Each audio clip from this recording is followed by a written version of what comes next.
Hi అండి, మేమైతే last వీడియోలో విశాల్ మార్ట్కి వెళ్ళామని చెప్పాం కదా. ఇవైతే తీసుకున్నామండి మా బుడ్డోడి కోసం పిల్లో. ఇదైతే 100 రూపీస్ పడింది. మా చిన్నోడి కోసం అయితే ఈ బట్టలు తీసుకున్నాము. ఒక్కొక్క జత అయితే 80 రూపాయలు పడింది. క్వాలిటీ బాగున్నాయి, చాలా మెత్తగా అయితే ఉన్నాయి. మా కౌశిక్ గడి కోసం అయితే ఇవి కట్ బనీన్స్ తీసుకున్నాము. 80 రూపీస్ పడింది. ఇవి కూడా చాలా బాగున్నాయి క్వాలిటీ అయితే.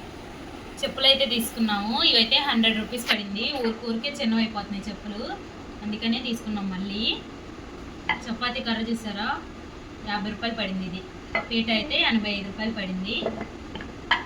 నాకైతే ఈ పిల్లో బాగా నచ్చింది. మీకు ఇందులో ఏం నచ్చినాయో కామెంట్. నా సజెషన్ అయితే విశాల్ మార్ట్లో తీసుకోండి చిన్నపిల్లలకి బట్టలు, ఎందుకంటే ఊరికే పొడవుగా అయిపోతారు కదా. అందుకని మా కౌశిక్ గారికి అయితే ఎక్కువ రేట్లు పెట్టి తీసుకున్నాము. కానీ ఇప్పుడు అవేమో సరిపోవట్లేదు. ఈసారి నుంచి అయితే విశాల్ మార్ట్లోనే తీసుకోవాలనుకుంటున్నాను. మీరు కూడా ట్రై చేయండి, క్వాలిటీ కూడా చాలా బాగున్నాయి. వీడియో నచ్చితే లైక్ చేసి సబ్స్క్రైబ్ చేసుకోండి. అంతే వీడియో. Bye bye.